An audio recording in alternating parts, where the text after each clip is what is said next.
Quran and science پہلے بھی آ چکا ہے تذکرہ، لیکن اب چونکہ ان آیات کے حوالے سے بات آئے گی تو میں پھر یہ عرض کر دوں، اس شخص نے، یہ عیسائی ہے، بائبل کا مطالعہ کیا، کائنات کے متعلق بائبل میں جو کچھ آیا ہے صرف اس حصے کا،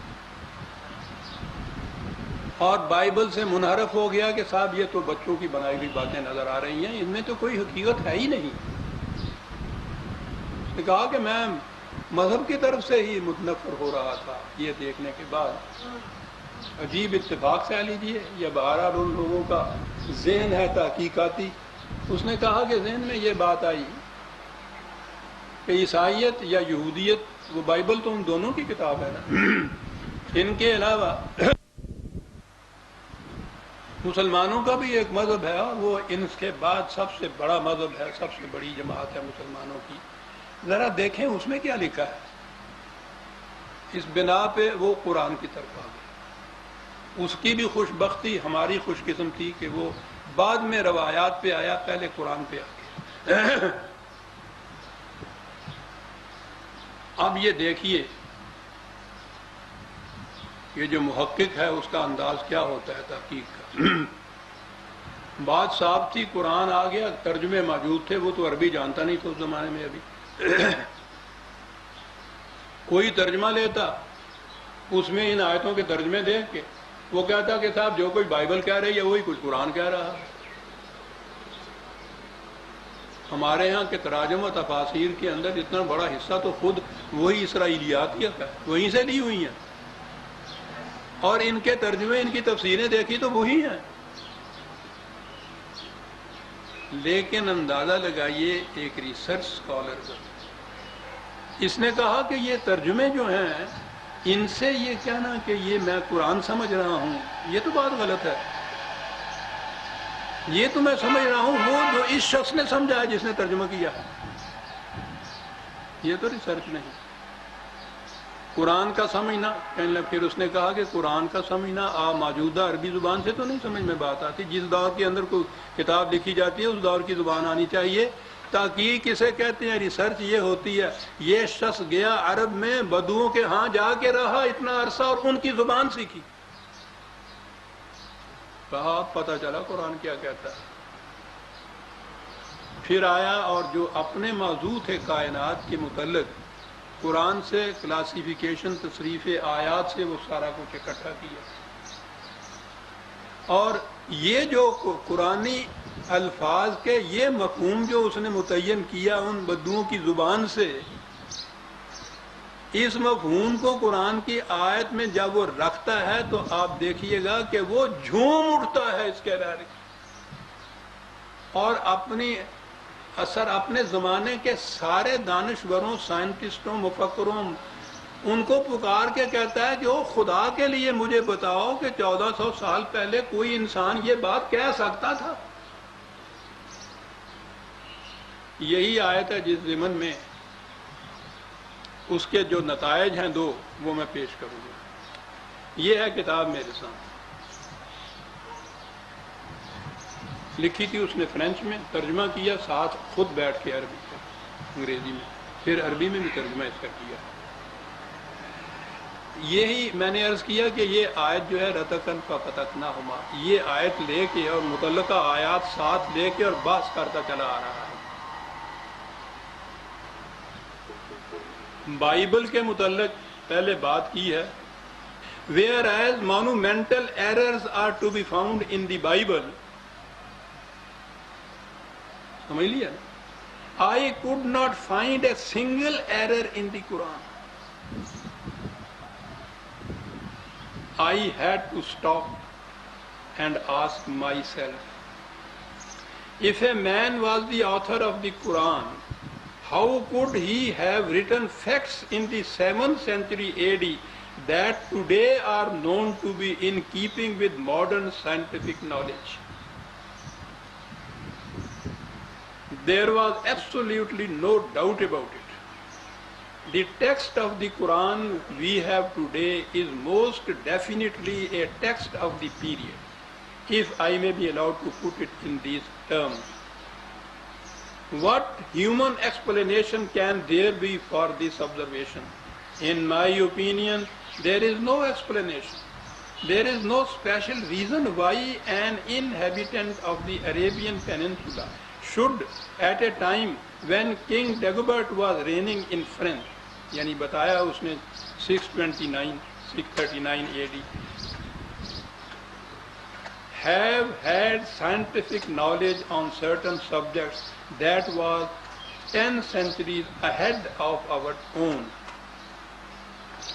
وہ کہتا ہے کہ ان موضوعات کے متعلق جہاں بائبل میں بے شمار غلطیاں پائی جاتی ہیں، قرآن میں مجھے اس قسم کی کوئی ایک غلطی بھی نہیں ملی. ایسے مقامات پر کھڑے ہو کر مجھے سوچنا اور اپنے آپ سے یہ سوال کرنا پڑا کہ اگر قرآن کا مصنف کوئی انسان تھا تو اس کے لیے کیسے ممکن تھا کہ وہ سائنس کے ان حقائق کو 7ویں صدی عیسوی میں پیش کر سکتا جن کا انکشاف اس دور میں آ کر ہوا ہے. جو قرآن آج ہمارے ہاتھ میں ہے وہ بلا شک و شبہ وہی ہے جسے پیغمبر اسلام صلی اللہ علیہ وسلم نے دنیا کو دیا تھا. لہذا اس میں بعد کے کسی رد و بدل، اضافہ یا امیزش کا سوال پیدا نہیں ہوتا. ان حقائق کی روشنی میں کیا عقل انسانی اس کی کوئی توجیہ پیش کر سکتی ہے کہ اس زمانے میں ایک انسان نے یہ کچھ کیسے معلوم کر لیا؟ میں تو اس کی کوئی توجیہ پیش نہیں کر سکتا. اور اس سے ذرا آگے چل کے وہ کہتا ہے how could a man from being illiterate become the most important author in terms of literary merit in the whole of Arabic literature? How could he then pronounce truths of a scientific nature that no other human being could possibly have developed at the time? And all this without once making the slightest error in his pronouncements on the subject. The ideas in this study are developed from a purely scientific point of view. They lead to the conclusion that it is inconceivable for a human being living in the 7th century AD to have made statements in the Quran on a great variety of subjects that do not belong to his period, and for them to be in keeping with what was to be known only centuries later. For me, there can be no human explanation to the Quran. وہ کہتا ہے کہ جو کچھ میں نے تحقیق کیا ہے وہ لامحالہ انسان کو اس نتیجے پر پہنچاتا ہے کہ یہ بات ناقابل تصور ہے کہ 7ویں صدی عیسوی کا ایک انسان متنوع حقائق کائنات کے متعلق جو اس زمانے میں انسانوں کے سامنے آئے ہی نہیں تھے، ایسی باتیں کہہ دے جو 1400 سال کے بعد جا کر بے نقاب ہوئی ہیں. بنابری میں تو قرآن کے متعلق یہ تصور بھی نہیں کر سکتا کہ یہ انسانی فکر کی تخلیق ہو سکتا. ایک غیر مسلم محقق خالص تحقیق کے بعد اس نتیجے پہ پہنچ رہا ہے. اور اگلی بات جو اس نے کہی ہے وہ ہمارے لیے غور طلب ہے کہ ان کے ہاں، مسلمانوں کے ہاں بڑے بڑے یہ دانشور لوگ ہیں، لکھے پڑھے لوگ ہیں، انہوں نے اس صدی میں بھی، ہمارے دور میں بھی قرآن کے ترجمے کیے ہیں. کہا کہ یہ میرے لیے بڑی باعث حیرت بات ہوئی کہ ان کے ہاں کے جو اسلاف تھے وہ تو اپنے زمانے میں وہ کچھ ترجمے کر سکتے تھے یا وہ تفسیریں بیان کر سکتے تھے کہ ان کے سامنے یہ حقائق نہیں تھے. وہ حیرت ہے کہ اس دور کے یہ ان کے ہاں کے دانشور بھی وہی کچھ کہہ رہے ہیں جو کچھ وہ کہہ گئے تھے، حالانکہ سائنس کے انکشافات ان کے سامنے آ چکے ہوئے. وہ کہتا مجھے اس پہ اس سے بھی زیادہ تعجب آ رہا ہے کہ ان کو کیا ہو گیا. وہی تعجب جو ہمارے ہاں ہر درس میں سامنے آتا ہے. Why do such errors in translation exist? They may be explained by the fact that modern translators often take up rather uncritically the interpretations given by older commentators. In their day, the latter had an excuse for having given an inappropriate definition to an Arabic word containing several possible meanings. They could not possibly have understood the real sense of the word or phrase which has only become clear in the present day thanks to scientific knowledge. In other words, the problem is raised of the necessary revision of translations and commentary. It was not possible to do this at a certain period in the past, but nowadays we have knowledge that enables us to render their true sense. These problems of translation are not present for the texts of the Judeo-Christian revelation. The case described here is absolutely unique to the Quran. کہ الفاظ قرآن کے وہی ہیں، زبان وہ موجود ہے اس زمانے کی، اس کی تحقیق کی جا سکتی ہے، سائنس کے انکشافات سامنے آ گئے ہیں، تو پھر کیا ہوا ہے ان لوگوں کو کہ اس کی روشنی میں جو پہلے سے چلے آ رہے ہیں تراجم یا تفاسیر، ان کو کریٹیکلی ایگزامن کیوں نہ کریں، تنقیدی نگاہ سے کیوں نہ دیکھیں، اور جو حقائق کے اور زبان کے مطابق ترجمے ہو سکتے ہیں وہ کیوں نہ ترجمے کریں۔ کہتا ہے میں یہ بات بالکل نہیں سمجھ سکتا کہ ان لوگوں کو ہو کیا گیا ہے۔ آزادانہ تحقیق کے بعد قرآنی حقائق کے متعلق ان نتائج پہ پہنچے۔ کتنی بڑی شہادت ہے قرآن کے من جانب اللہ یا وحی ہونے کی، کہ جو تحقیق کی کسوٹی کے اوپر پوری اتر رہی ہے، اور کتنی بڑی بد نصیبی ہے اس قوم کی کہ اس کے باوجود وہ اس کے راستے میں روک بن کے کھڑی ہے۔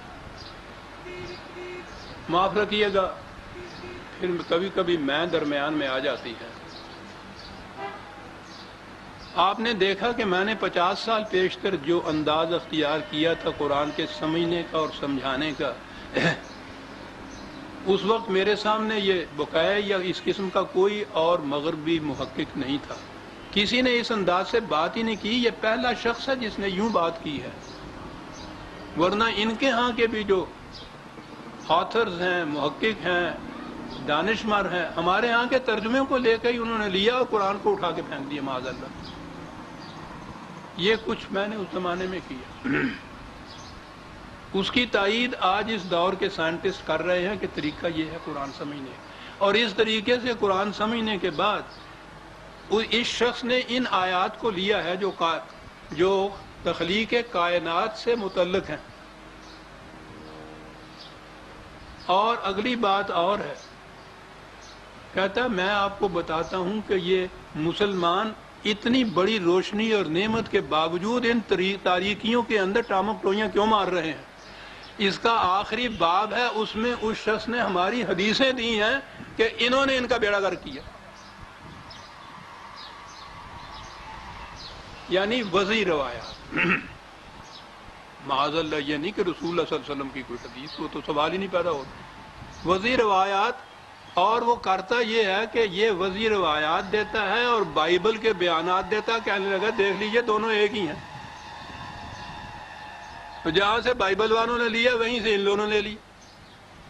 انہوں نے بھی خود وضع کیا اور بائبل کا حصہ بنا دیا، انہوں نے خود وضع کیا تو قرآن میں تو یہ اس کو داخل کر نہیں سکتے تھے، کہ قرآن کی حفاظت کی ذمہ داری خدا نے لے رکھی ہے، انہوں نے قرآن کے ساتھ ایک اور قرآن بنا دیا، اور یہ ہیں وہ جو کوئی دیے، دونوں کا مقابلہ کر دو۔ مجھے کہنے دیجئے جرت کے ساتھ، اللہ تعالیٰ تحدیث نعمت اسے کہتے ہیں، خدا کے فضل و کرم کا ذکر کرتا ہوں، جو کچھ میں نے بھی یہ محنت کی ہے قرآن پہ، کوئی وحی نہیں آئی، کوئی الہام نہیں ہوا، قرآن کے بتائے ہوئے طریقے سے قرآن کو سمجھا۔ اگر اس کے راستے میں یہ رکاوٹ نہ بنتے تو آج کم از کم پاکستان کے اندر قرآن کی حکومت قائم ہو گئی ہوتی۔